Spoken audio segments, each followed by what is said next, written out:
Hi, this is Amy Beller. I'm with Iowa Workforce Development, and I am the Registered Apprenticeship Program Coordinator for the agency, and putting together the High School Registered Apprenticeship webinar series. This is a 5-part series to begin with to talk about how to start a registered apprenticeship in high school and how businesses can get involved. So today, we will go through a little bit of housekeeping before we start. To mute or to unmute your phone in order to ask questions at the end, you'll have to push *6, and we ask that people be on mute once you ask your question so that we do not receive any feedback.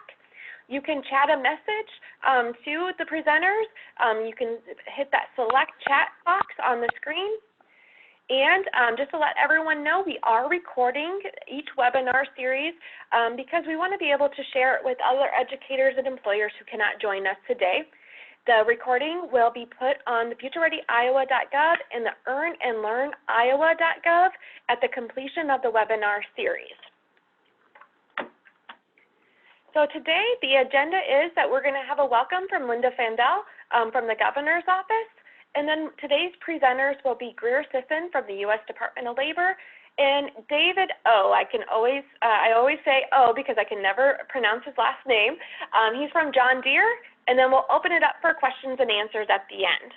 So Linda, I'll turn it over to you.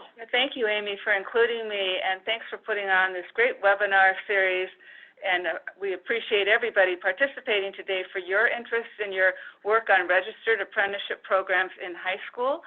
I'm Linda Fandel, Governor Reynolds' Education Policy Advisor, and I help lead the Future Ready Iowa initiative out of the Governor's Office. Governor Reynolds is committed to expanding registered apprenticeship opportunities for high school students and beyond high school. We are excited that 17 school districts have registered apprenticeship programs in high school now, with more about to launch and more exploring the possibility. That's a result of recognizing the opportunity for students to start great careers while still in high school, and at the same time helping employers hire the skilled workers that they need to grow and innovate. We have incredible business industry partners like David O. from John Deere. We have innovative high schools and their communities working together on registered apprenticeships. We have the amazing Greer Sisson and her U.S. Department of Labor team, and hardworking leaders at state agencies, including Iowa Workforce Development and Iowa Economic Development Authority. And Amy's done an extraordinary job of helping move things forward. So we're really appreciating everyone's work together. And you all know that state policymakers want to grow registered apprenticeship programs in high school as well as beyond high school. Support for registered apprenticeship programs at the state level now includes $3 million in what's called the 15B Fund for ongoing training, $1 million in what's known as 15C for starting registered apprenticeship programs with 20 or fewer apprentices. And the Governor's 2020 Future Ready Iowa bill includes $600,000 for ongoing training for registered apprenticeship programs with 20 or fewer registered apprentices. If you can put your phone on mute or your computer on mute, that would be helpful. So to wrap up, I am excited to be able to share that Iowa now counts 83 registered apprentices currently in high school registered apprenticeship programs. We know that many more registered apprentices in high school are planning to sign this spring. So to everyone on the call, thank you again for taking part today, and now I'll turn things back over to Amy. Well, thank you so much, Linda, for joining us. We know that the Governor is really behind this initiative, and we're really excited to have the support from everyone from our feds to the state-level agency directors and the Governor. So I'm going to turn it over to Greer Sisson. She is the State Director of the U.S. Department of Labor to kick off the webinar series. Greer? Thank you, Amy and Linda. Hi, I'm Greer Sisson, and as Amy said, I'm the State Director. I work for the U.S. Department of Labor, Office of Apprenticeship, and I'm the State Director here in Iowa. And just to recap, the initiative for high school apprenticeship programs have been happening for probably just a little over a year, with last year being a big focus on with the Future Ready Iowa to get high school registered programs. Now, I'm not sure who the audience is, so I'm not going to get in a lot of detail as far as how to register the program in depth, but I will give you an umbrella effect in that. Starting a registered apprenticeship program is very easy. Actually, the high school just needs to contact my office, and then we will get you started. To make things easier on you, once you contact or before you contact the audience in our office, if you know what apprenticeable occupation that you want to go into, like welding or CNA, tool and die, CNC, whatever IT, whatever that occupation might be that your school is currently doing schooling with or partnering with the community colleges, that would so narrow down your occupation and then actually canvass your community and your businesses in the area to see if there's businesses that will support or can support that registered apprenticeship program. So what do you need? The very first thing that you have to have a registered apprenticeship program is business involvement. So that's extremely important that you work with the businesses in your area, that you're talking with them. A lot of schools already have partnerships with the businesses in the area. The next thing is that there has to be providing on-the-job learning, and that will come from the business, the employer. So their input, their involvement is an absolute must because they will be working for that employer. Another thing that has to happen, and this what makes it a perfect fit for high schools, is that there has to be schooling that goes along that works with that particular occupation that the school has decided upon. For example, if it's welding, that the school will be providing the welding schooling portion of the registered apprenticeship, whether it's in-house at the high school or if they're taking those classes in partnership with the community college. And that makes it ideal a place to start. And there also has to be rewards for skill gain. So know that these apprentices are basically employees of that business. It's not an internship program. They will be going from the very beginning, getting paid, sorry about that line, getting paid, and also learning the skills to be a welder or whatever occupation that you pick. And at the end of all of that, then the apprentice will receive a certificate, a skilled certificate from the U.S. Department of Labor that they are a skilled, whatever the fill in the occupation. It's very, very small amount of tracking, but there is tracking involved where the apprentice will be working on the job, part-time, obviously, because they're in high school. So the employer will keep track of the skills that they are learning. The school obviously will be keeping track of the schooling that they take. It's a voluntary program, so at any point that you go, this isn't working for me, then you didn't have to be into that program. And so far we've had 17 schools, as Linda had mentioned, that do have registered apprenticeship program, and several of those schools have been doing this long enough that now they are graduating some of their apprentices, and it has been nothing but very positive feedback. So I'm going to stop there because, again, I'm not sure how many people on the phone already have registered apprenticeship programs. But, however, I will be on if you have any questions later. And now I'm going to turn it over to David. Good morning, everyone. So, Amy, if I can share my screen, I'll get started here. Perfect. You have the sharing capabilities. Okay. Can you see my screen? Okay. Perfect. Okay, perfect. Hey, thanks everyone for joining us today. I'm David Ottavianelli. I work for John Deere, and I'm working on strategic projects in a number of different areas, and this is one of them. And what we'd like to do today is really just show you a business perspective of these high school apprenticeship programs, and to show you what we have learned, and then leave it open for questions and different things as you go through this. Before I do that, as Amy, Greer, and Linda said, there's a lot of support from the governor's office on this, and then also the schools and the businesses combining together to help overcome the typical problem that people have seen, right? We're not going to have enough people to do these roles in different areas. So I'd like to show you why we're involved in this. I'd like to show you the actions that we took and that we're taking, and then more specifically about high school apprenticeship programs, some of the key lessons learned and how we're going to continue to expand upon that. So as with anyone, and I'd like to remind you, we are a business partner in currently two high school registered apprenticeship programs for welding at this point. We're going to expand that. I'll show you that later. But we are a business partner along with Davenport School District and North Scott School District for welding.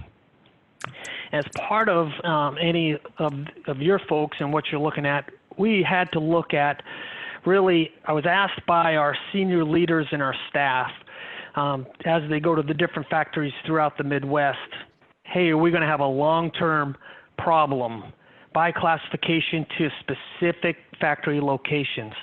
And that included the supply base in this analysis that we did in moving forward.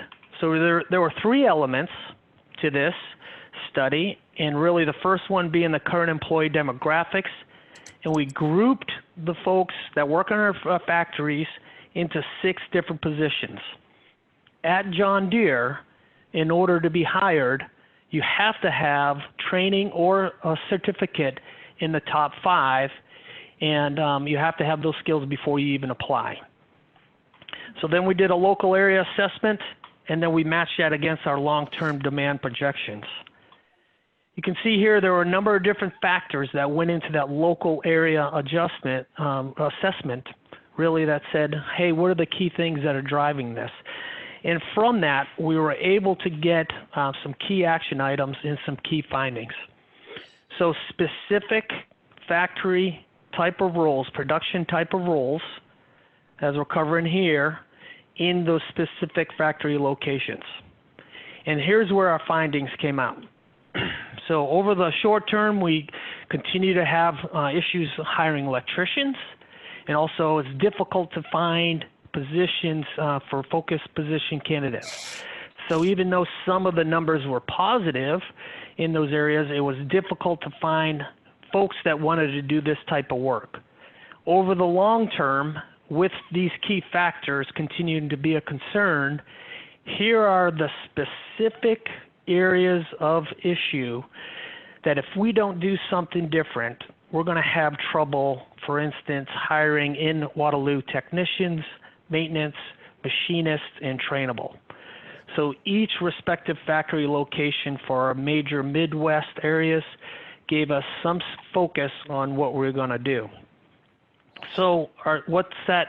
This is great to know, but more importantly, hey, what action items were we going to take?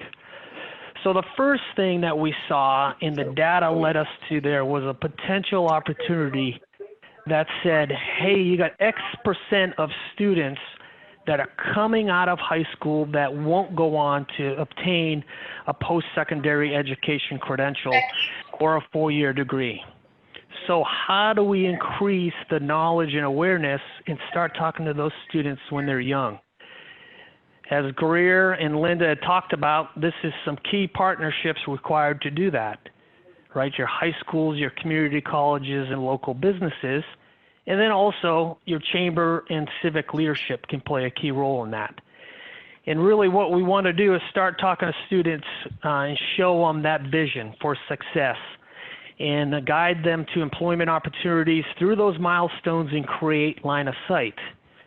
So there's a number of different when we matched this with what we saw at the schools, we felt this was a great opportunity to help start that and really focusing on talent that is in our local areas to begin with, and that they also have a need, and this is the work that they can do. So if you haven't heard of Mark Perna, he does a lot of work with the local school districts, and really is about education with purpose leads to employment with passion, and showing some of those career exploration opportunities through contextual learning, gives the students a competitive advantage, and really helps them develop their career. So finding what students like to do in building upon that passion to help fill that industry skills gap. This is also part of, at DEER, we participate in the Iowa Business Council, and one of the sub-teams is the Business Education Alliance.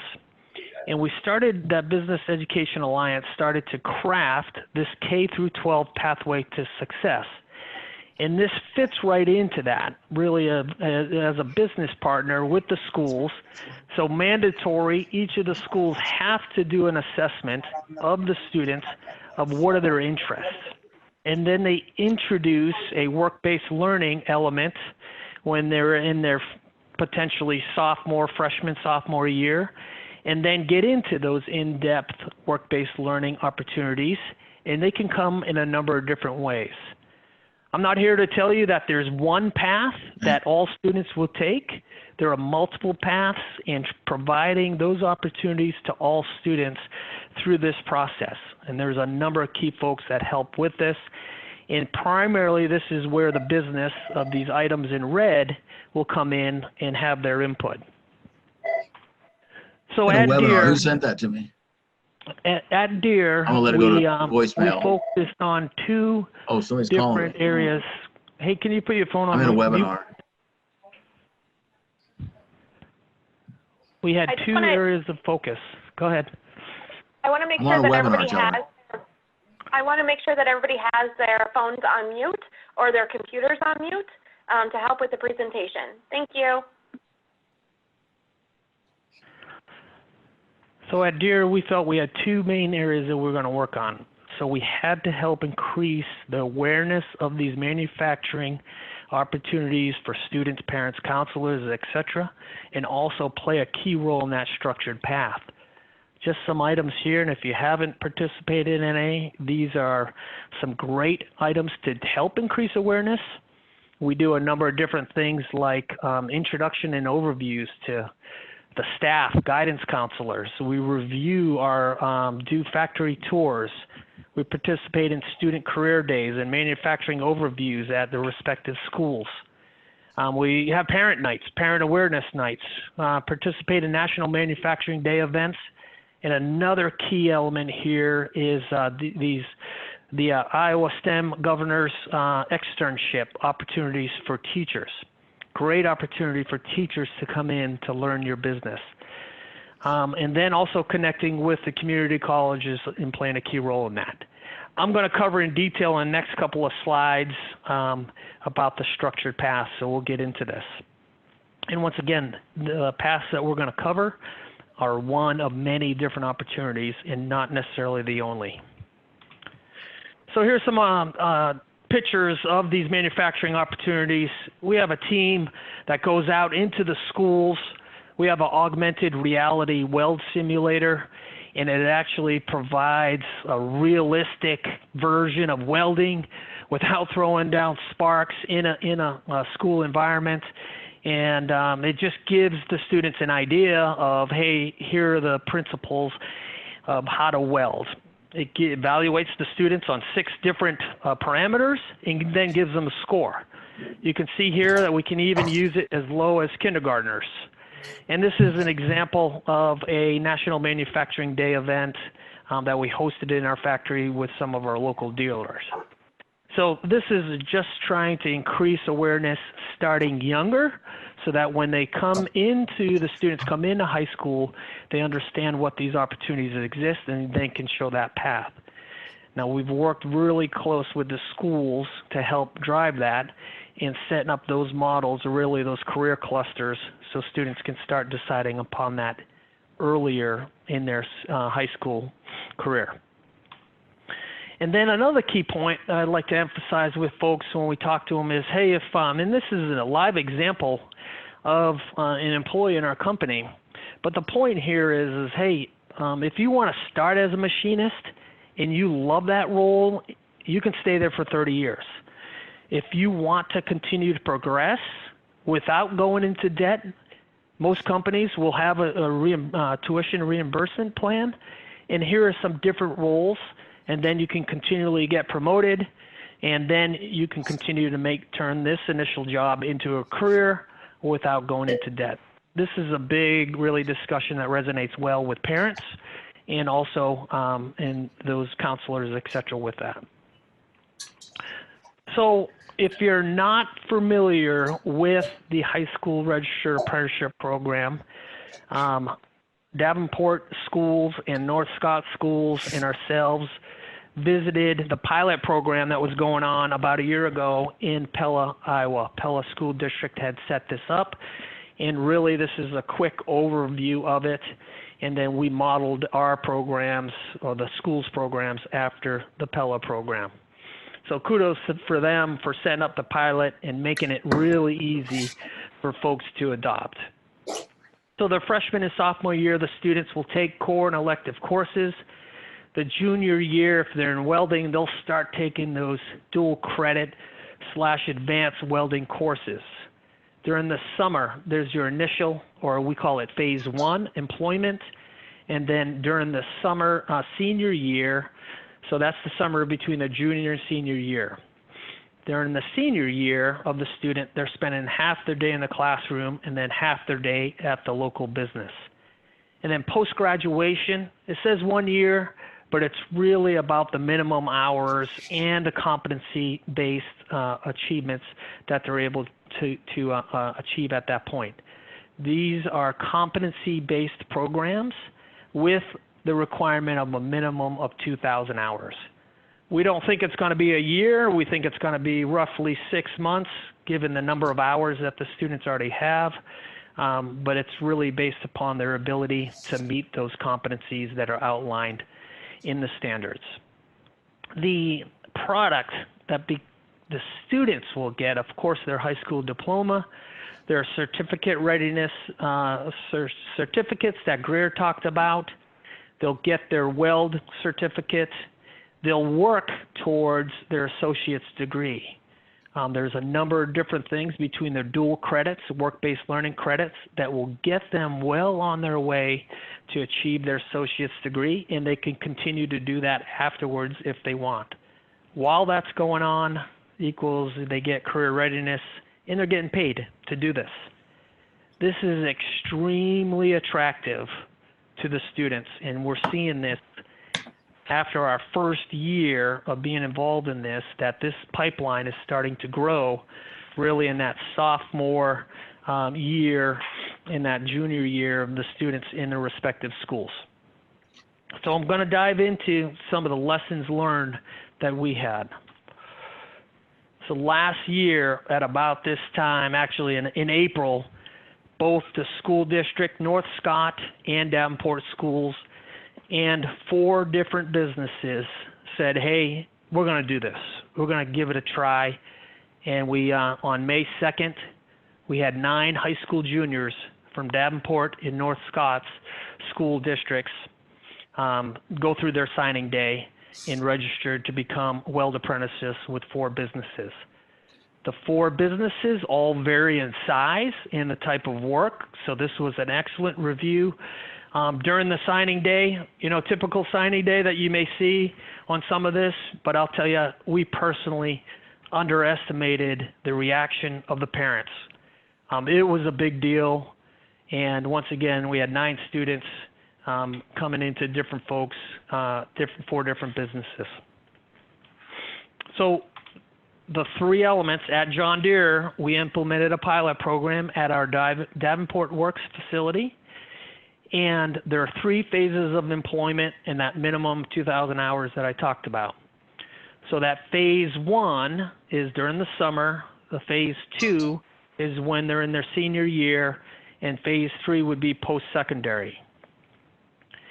In that phase 1, we treated them as a part-time student, and what we ended up finding was that instead of 8 weeks, we actually did an 11-week job shadow training plan with the students at their request. They didn't want to take 3 weeks off, and they wanted to stay longer in doing so, and we were able to accommodate that. Their phase 2 continued to be a part-time student, and as we go into phase 3, we got multiple different options that will lead them to full-time employment and also completing their certificate at this point. So from a business perspective, if you look at what are the requirements, this is really it, and it comes in a number of different ways, but here's the work element of that. And everything is very, in the documentation that Greer has set up with the schools, very flexible to accommodate your specific business needs. Words like approximately or minimum or this, right? So that help you understand that, hey, it doesn't have to be a hard line 320 hours. It can be more, but it just gives you those minimum and approximate numbers to do that. So that was last year when we started, and we're currently in semester 2 of phase 2 with the students, 6 that were at Davenport and 3 at three other businesses. So the local businesses, here are some of the key lessons learned. Right, that first initial company-student match is really important. So in the guidelines, there's timelines that start now, March time period, to go out and to do those interviews, to do the job shadows, learn about the business, learn about the students, so that you come. Remember last year we started this late, so we didn't really have that much time to do it, but we're able to accomplish, this is important, we're working on this year.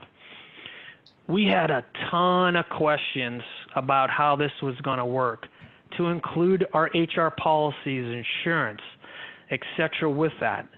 All of the local businesses, we gathered their input and we were able to create a yes, we can do this document that I'll show you on the next page that answered a lot of the different, not only policies, but processes to introduce 16-year-old students into our facilities. The one thing too, also our current employees welcome the students, and we're actually fighting over the opportunity to be a mentor and to have the students come out and to learn their respective parts of the business. And it gained a lot of interest within the factories from the current employees.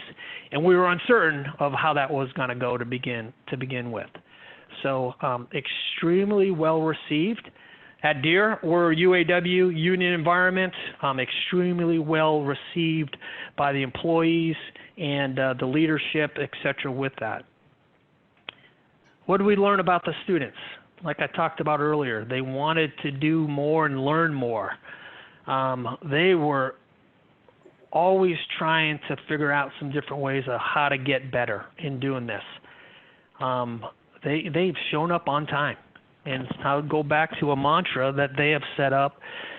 If we're starting at 7 a.m., if you're not 10 minutes early, you're late.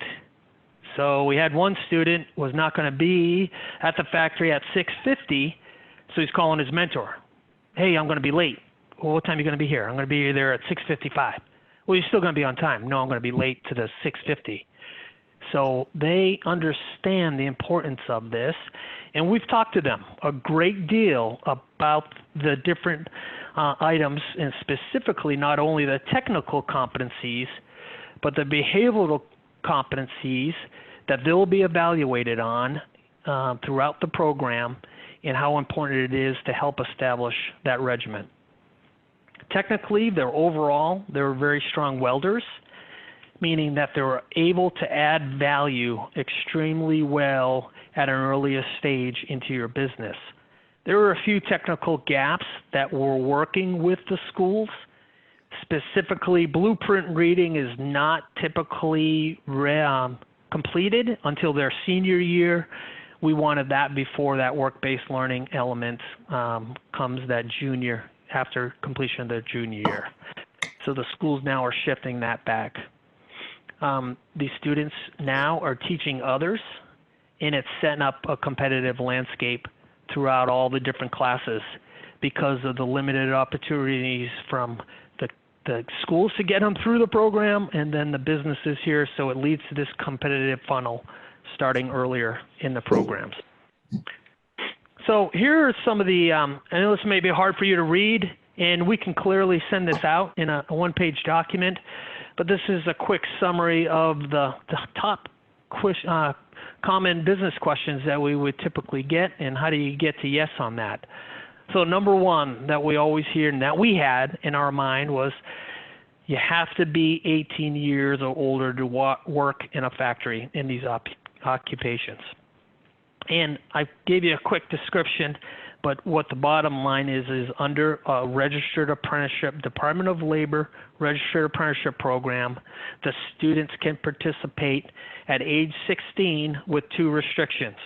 They can't operate motorized vehicles or operate a power-driven hoist, and we're able to find ways around that to allow them their work-based competency learning starting at age 16.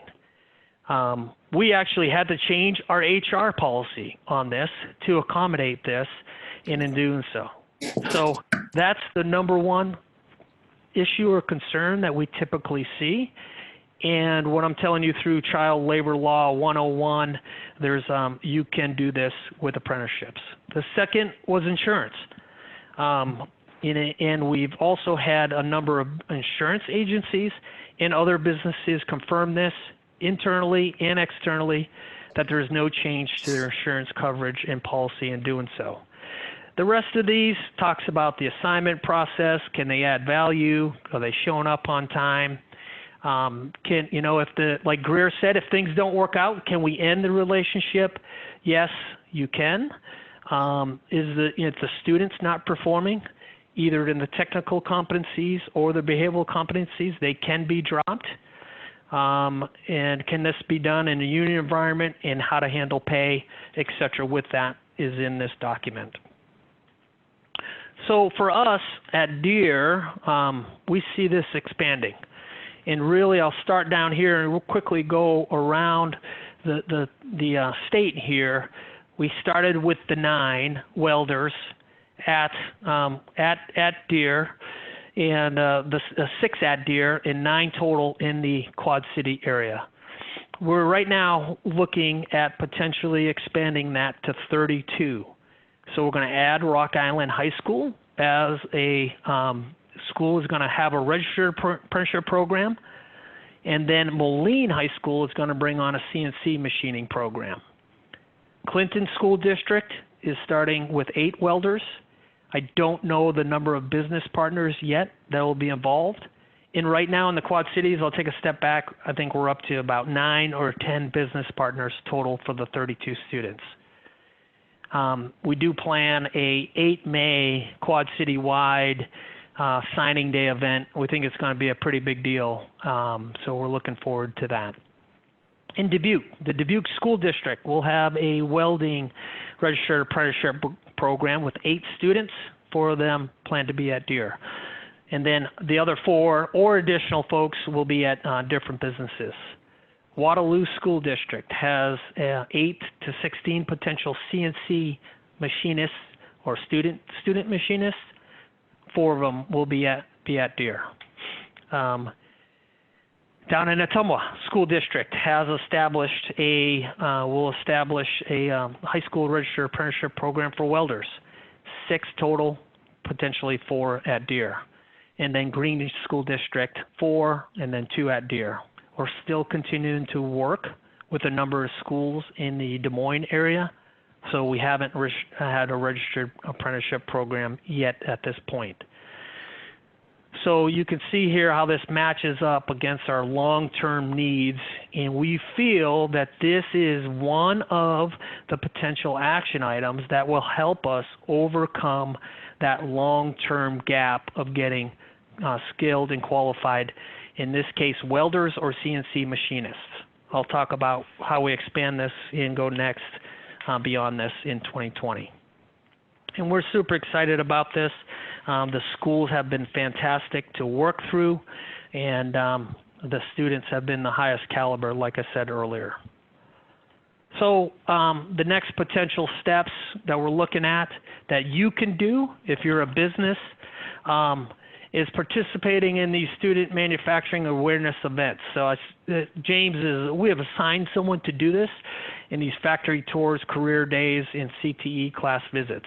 All that is really establishing that relationship with the local high schools and saying, hey, we want to teach people more about this. And those teacher externships, if you haven't signed up yet as a business, you can sign up to host a teacher in the current next summer program. We'll continue to expand the current area high school apprenticeship programs in welding and CNC. And for us, our next area is to partner with our dealerships to talk about auto and technicians and dealer technicians and those types of roles. And then also looking at some type of assembly curriculum or general type of manufacturing that the schools can set up to help increase that pipeline of potential students. So before I open it for questions, I want to leave you with one thought.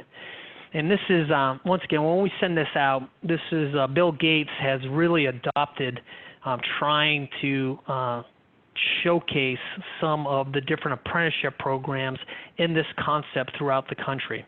And he's got an excellent video about Guest Stamp in their student apprenticeship program that they have. And I pulled two key comments out of it, right, when you're looking at it, that resonated extremely well with what we're trying to do here.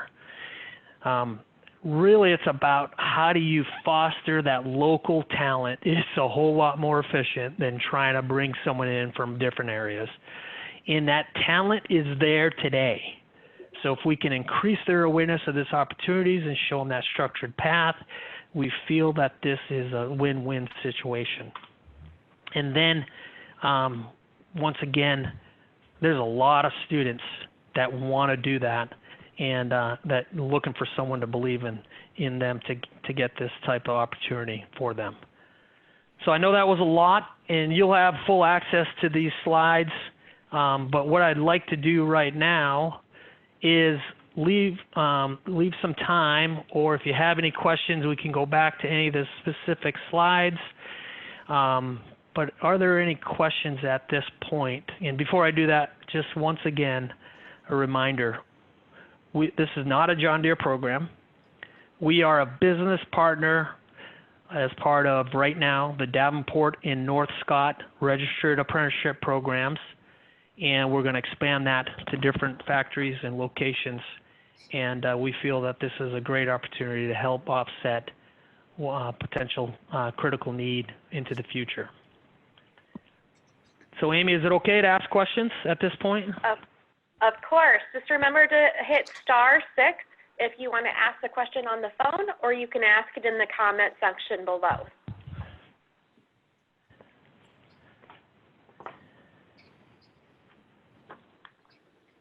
So I'll kick it off. We had a question in the comment section if CDL could be a high school registered apprenticeship program. I'm going to throw that one over to Greer to answer.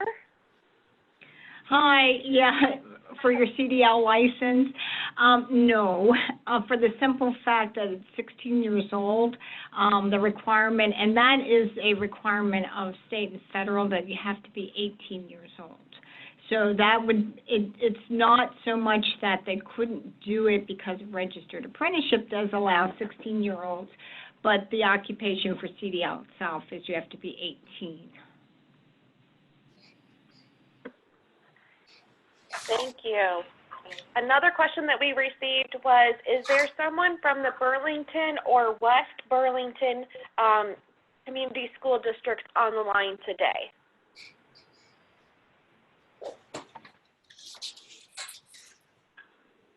If you are on the line, you can hit *6.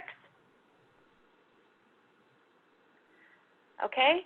Well, we can get you in contact with that community school district.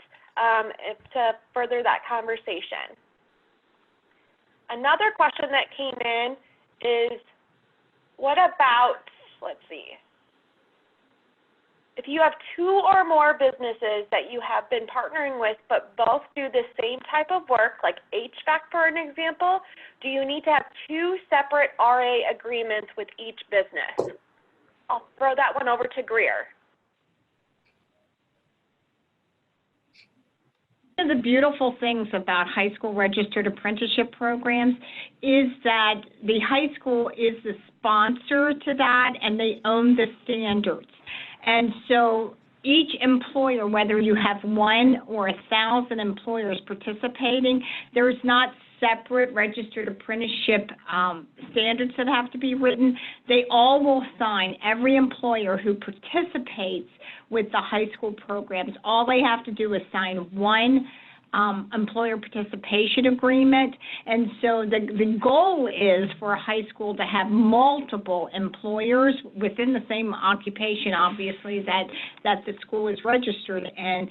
And all it requires of them is not having registered apprenticeship standards for each employer. They just sign their name that they're going to participate. Very, very easy. Yeah, Greer, I would echo that. So what I have on the screen right here is the example from the Davenport School District, and the only thing that we signed here, of course, we helped create the standards, but this is the participation agreement that multiple companies can sign.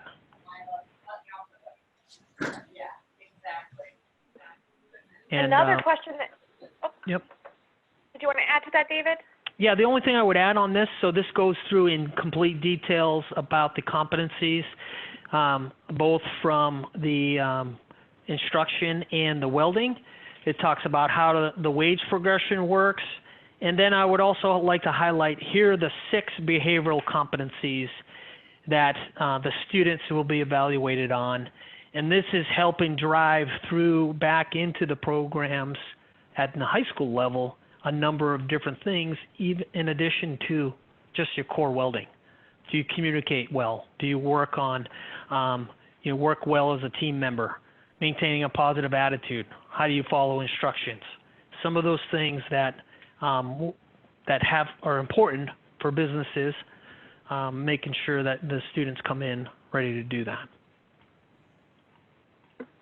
Thank you for that addition. Another question that came in is, what about DCP in senior year once they are 18? And I am not sure what DCP stands for. David or Greer, do you know what DCP stands for? I do not. I was going to ask you that as well. I do not. So what, I'd go on. So the 2 restrictions for welding and for CNC machinists is they cannot use overhead hoist or drive a fork truck. But what's happening is most of the students will turn 18 in their senior year, and then even we kept it in the competency here because we know that at some point during the program they'll be 18, and then we can train them on that.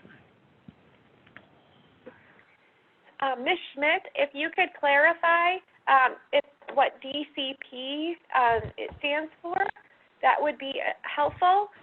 We think maybe dual credit program, but please clarify that so that we can address that question. The next question that we have is, how do rural schools partner with local businesses for registered apprenticeship programs? Greer, do you want to take that? Yeah, and then I'm going to let David address that too. As far as partnering with the businesses, what we can do, my Office of Apprenticeship and actually Workforce Development and the business service managers can help with who are the businesses in the area. And when we meet with the schools, we ask that very question. If you don't have a partnership going on right now, we can do some research on our end to find out who those businesses are and reach out to them. And David, you may want to address some of that too, as far as local businesses, because I know that you and I have been going around a lot together to work with local businesses. Yeah, so Greer, the amazing Greer is right. So Greer would tell you that all it requires to start a program is one student in one business. So it can be done. And some of these companies here that are in these initial pilots are smaller companies that know over the long term they're going to need these types of employees. So the first thing I would tell you is that if you have a local business and you know of them, just reach out to them and say, hey, we heard about this opportunity.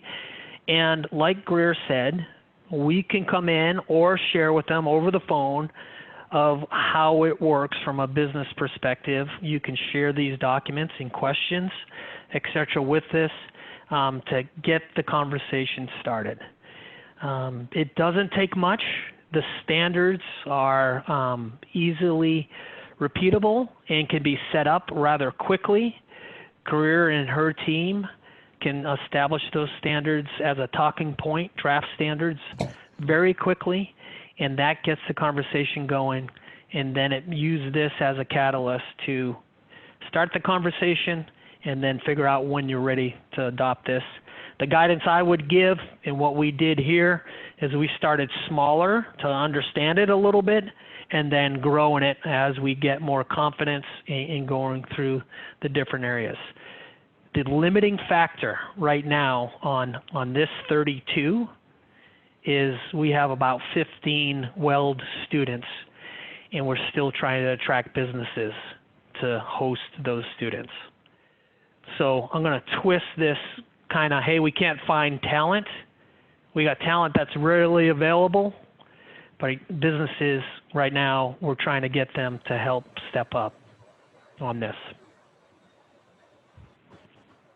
Thank you, Dave, for that explanation. And Amy, I wanted to add, for those schools that ask that question or are having a difficulty, do know that this is an all-out state effort. We are very aware of the fact that high school registered apprenticeship programs are new, and attracting businesses in that is something new.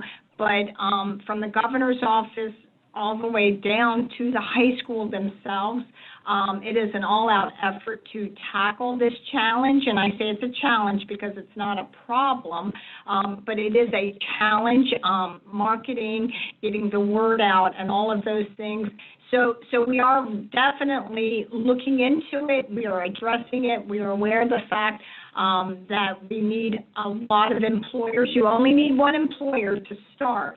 And a lot of high schools, for example, Pella, started with one employer, and now they have numerous employers, and they started with one occupation, one employer. Now they have numerous employers and numerous occupations. So to get it started, that is all we need to work with and talk with. And so just let us know what your issues are or having an employer or a problem, and we can help it. There's a lot of people, not only at the federal level, but the state level, all the way down to the high schools who are willing to help in this, getting more employers. Perfect. That actually leans into the next question that I believe we've answered is, how do local businesses know about this opportunity?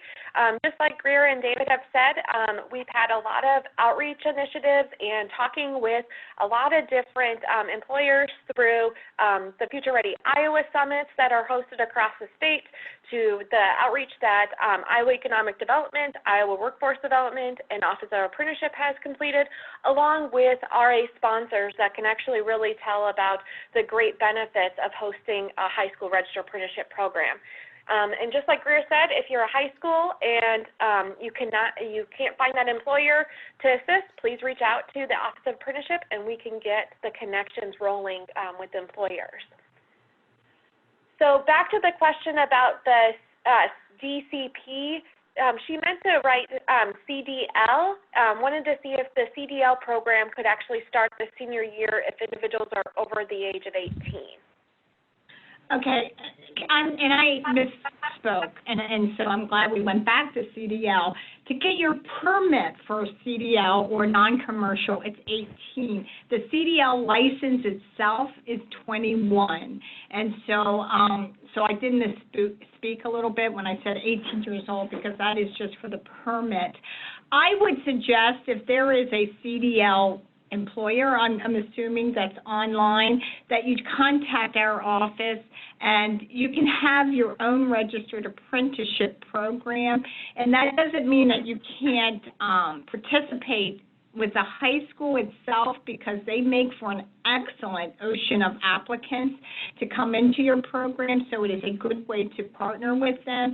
And there are some classes that they may be able to offer, but the actual driving by law, 18 for a permit, 21 for the CDL. And so by the time they turn 18, a lot of the students would have graduated or are getting ready to graduate from high school before they could even get a permit for that. So unfortunately, that wouldn't work. That doesn't mean that you can't have your own program and still participate as far as using applicants from the high school as they graduate. So that's something that we certainly can look at, and I would encourage you to do so. This is Linda Fandel. One additional thing to know is that through the Future Ready Iowa Employer Innovation Fund, you can apply for training dollars that have to, state training dollars that have to be matched locally with private sector dollars, and CDL certification is one of the post-secondary attainment programs that have been funded, and there'll be a new round, assuming the legislature continues to fund this wildly successful program. So please, if you go to futurereadyiowa.gov and learn more about the Employer Innovation Program, you can see the awards that have gone out so far, and that CDL award is there as well. What a great addition with some other resources that we'll be talking about in another webinar in about a month from now on state and federal resources.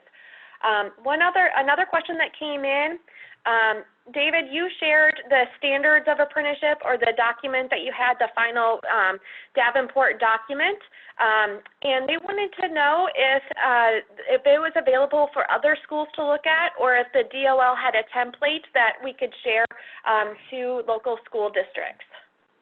Can I answer that, Amy? Well, yes, because I know that we're showing, and Davenport has been so gracious in allowing that. Once your standards are written, they become proprietary of that sponsor. So we don't necessarily, unless we have explicit permission from the sponsor to share those standards, and Davenport may do that because proprietary information, wages and things like that, or if they have a particular sponsor has their, developed their related training instruction on their, have created things that are proprietary. So just know we don't just give out somebody else's standards. However, if you are a school and you're interested in starting a registered apprenticeship program, I can get you a draft and develop a draft for your particular school and the particular occupation that you're looking at. Pretty fast turnaround, right, David? very. Like 15 minutes fast, normally average. I'm not going to stick with that, but fast. Yeah, this is Linda again. The other thing to know is that at iowastem.gov, the Registered Apprenticeship Playbook that Vermeer developed with STEM Council and other partners is there, including with the Pella School District. So you can certainly look at that if you just want to see a template It's probably on my email. I just need to get it. Can we mute your line if you're not asking a question, please? Okay. We'll also take down that playbook and have it as a resource on the Future Ready Iowa page under Registered Apprenticeship. We'll add that to this presentation today, so then it's easy to access that playbook as well. Another question that we received is, what kind of cost would an employer incur? David, do you want to take that question? Sure. Yeah. So we have the cost of paying the students, their hourly rate. And, so there's also costs when it comes to providing the time for the mentors, the material, the training, and some of that, of course. That could vary on the type of work, et cetera, that they're doing in your facility. So that all depends upon how you set up the structure on how to support and mentor these individuals. But mainly the biggest cost of that element is going to be that the wages for each of the students. Thank you. The next question is one thing, sorry, Amy. You're good. Which over the long run is going to be a cost advantage, we feel, to businesses rather than trying to hypothetically hire someone off the street that doesn't have this capability and then train them later. And that's where we were at. So we were just taking general applications and then we were converting them over to welders. So we feel over the long run that it's going to be better to use this and more cost effective. Yeah. Go ahead, Amy. I'm sorry, David. And in the standards, it is a progressive schedule. So the return on investment, for example, if you had to hire a welder at $20 an hour, you bring in an apprentice at a lower rate than that, and as you train them, or hire somebody for $20 an hour to figure out they're not working out for you. So the return on investment for what the cost of the wages are really is very attractive to employers.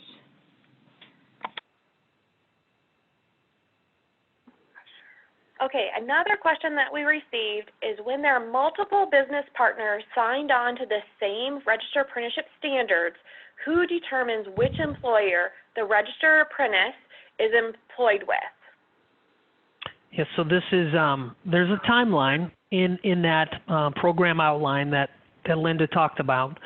And the timeline, like in March, starts with the interviews / discussions with the school, weld instructor, the CTE coordinators, and then the local businesses.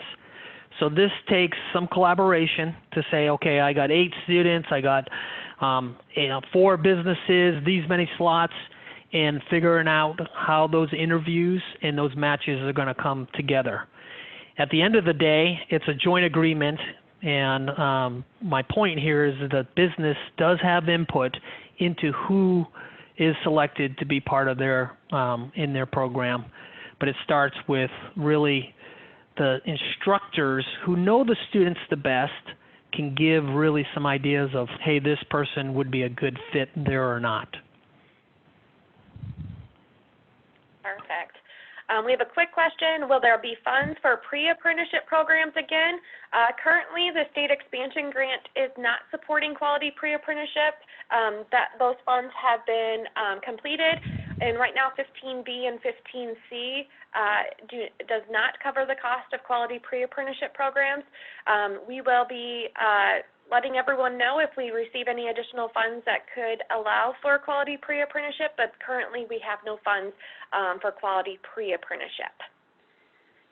Next question, is there a resource similar to the work-based learning clearinghouse business that are seeking apprentices and or partnerships with schools? So Linda weighing in here, you can certainly go to earnandlearn.gov, our Iowa Workforce Development Apprenticeship site, and see the businesses that are looking to hire apprentices over time, but there are not specific postings. Potential future apprentices would have to contact the business to find out where they are in that process.